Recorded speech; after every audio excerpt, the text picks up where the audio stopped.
Hi there, my name is Nik Schultz. I'm a field applications and Crank software, and today I want a quick demonstration to show you how Storyboard makes it easier for development teams to build sophisticated, power-efficient applications for their products.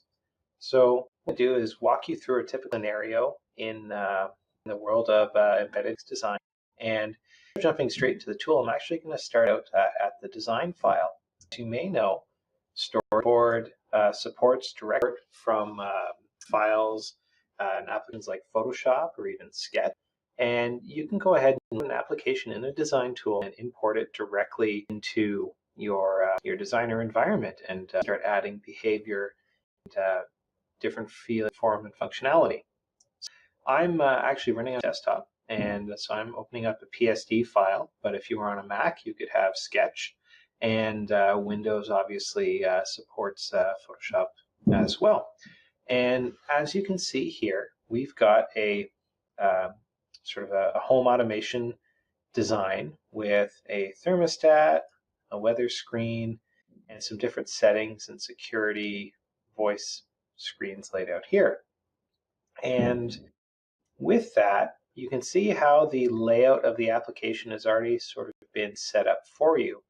And there's some different features here where, each screen is contained in its own element. In Photoshop world, it's called an artboard, and that artboard contains other groupings that will make up what we call layers and storyboards. So common elements that you'll want to group together or reuse across different screens. So a great example is the menu navigation and logo. It's something you might want to design once and use it on multiple screens. So you can see here on the weather screen, we have the same thing, simply called menu layer. And this is all laid out for you. All you have to do is follow some naming conventions, which we've got lots of information about. And you can take this, import it in directly, and start adding behavior. So I just wanted to show you that before we do the import, so that way you see exactly what you're coming from and what you get after we bring it in. So I'll go ahead and close this. And on the storyboard side, this is where, if you open up Storyboard for the first time, you're greeted with your welcome panel, links to tutorials, documentation, support, all that good stuff. But we'll go ahead and start with an import. So new project from Photoshop content. I'll simply go and browse to the PSD that we have. And in this case, my thermostat file.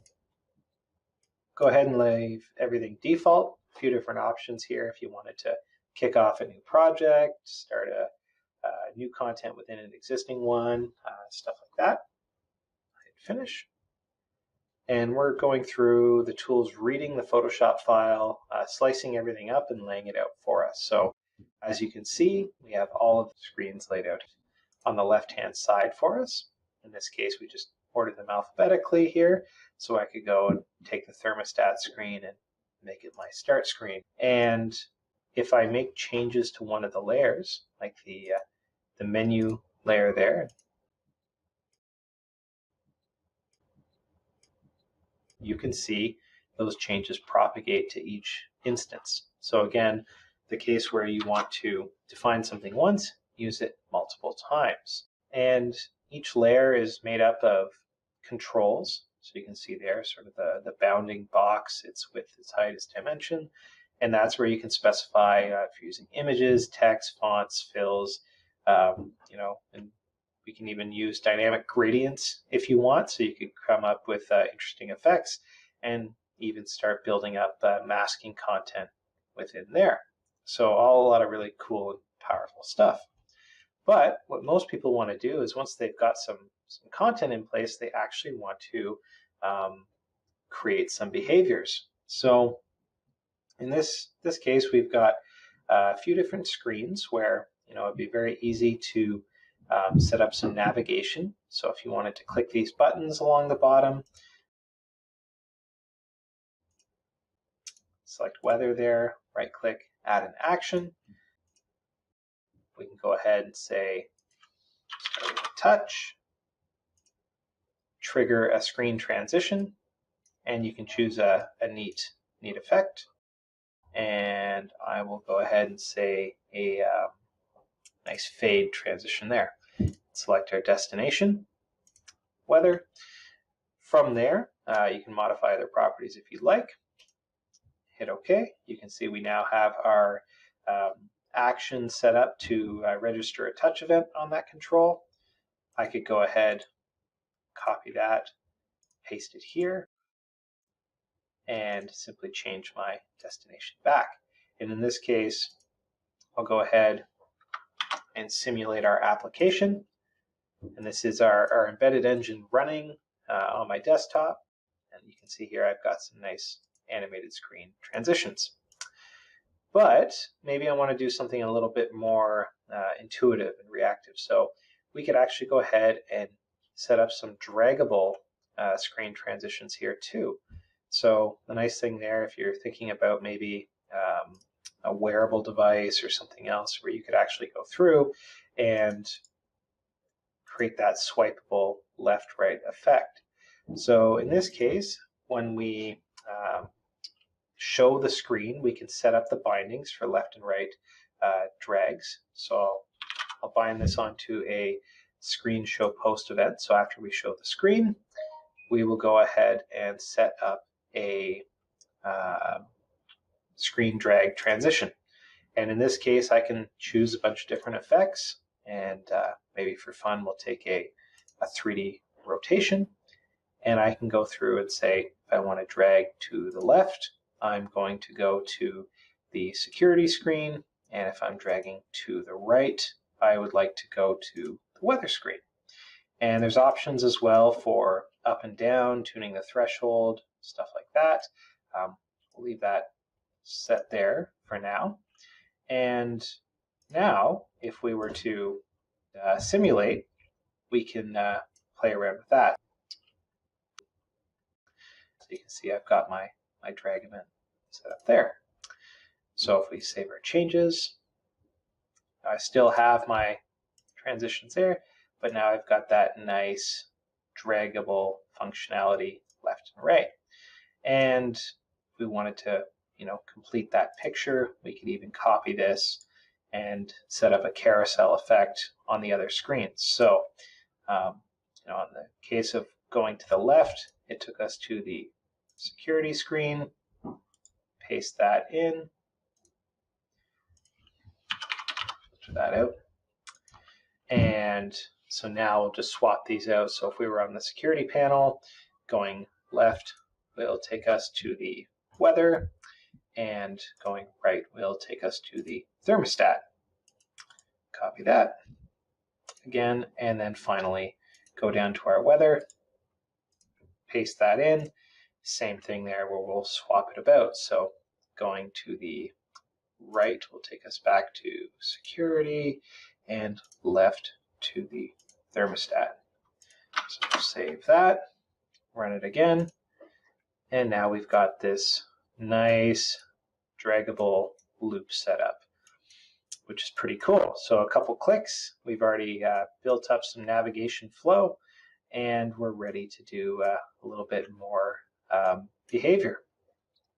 The next thing I always like to do is build up an animation. And an animation is really what breathes a little bit of life into the design. And we've got this menu on the right, a button for a menu, and then this scrolling menu layer.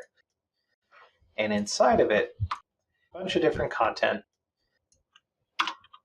that's off screen. So we can go ahead and set up an animation to slide that content in. And to do that, you just toggle recording animation. Go ahead, change this value back to 0 again, so everything pops up. And I'll close that off. We'll give our new animation a name, menu open. You can choose if you're going to use absolute values or not. In this case, I want it to start from a fixed value, and hit OK. That'll reset everything we've done, but it'll bootstrap our animation in our timeline for us. So now we can go ahead and preview and start looking at the steps of the animation. So that's okay, but maybe we could do something a little bit nicer. So I'm going to go ahead and select our other steps that we have here and create a nice sort of stylized effect where they sort of slide in one after the other. So go ahead, drag that along. Again, nothing you need to write any code for. So these are things that, if you're a background in design, be very familiar with how these tools work. And you can start building up really nice, nuanced animations without writing any code. So that looks a little bit better. Everything sort of slides into place, and we can go take that and apply it to our application. Come out of here, you can see here we've got our menu open animation. We can then take that similar to our transitions where we start out with an action, touch event, do a animation as the action, and select our animation. We now have menu open, a couple different parameters here, so we could even reverse things or pause them or set it to a specific point in time if we wanted to. Save that. And finally, after that, we can go ahead and select our main menu control. That's the one with the X, and I can even reverse it so we can have that close effect set up for us. Touch, animation, select our animation, and in this case, we're going to set our progress to be 1, so finished, and we made sure to toggle the reverse option there. So that way it'll start from the end and reverse down. Save that, run it, so we have our nice slide out animation and our nice close effect already done for us. And really the last thing I want to do is we've got this nice menu pop out, but if you imagine maybe this was something that had little items on it that were variable length, maybe a few more, then you can go ahead and actually create an infinite scrolling list with just a few clicks. So from here, we can just select the scrolling menu layer, click enable scrolling, and go down and wrap content vertically. And now for that final touch, open up our menu, and now I can go ahead and loop that in a circular pattern. We still have our behavior there, and yeah, just magically works for us. So lots of cool features and functionality. Looking forward to seeing what you guys build up with Storyboard, and can't wait to hear what you think. So thank you very much for your time, and happy storyboarding.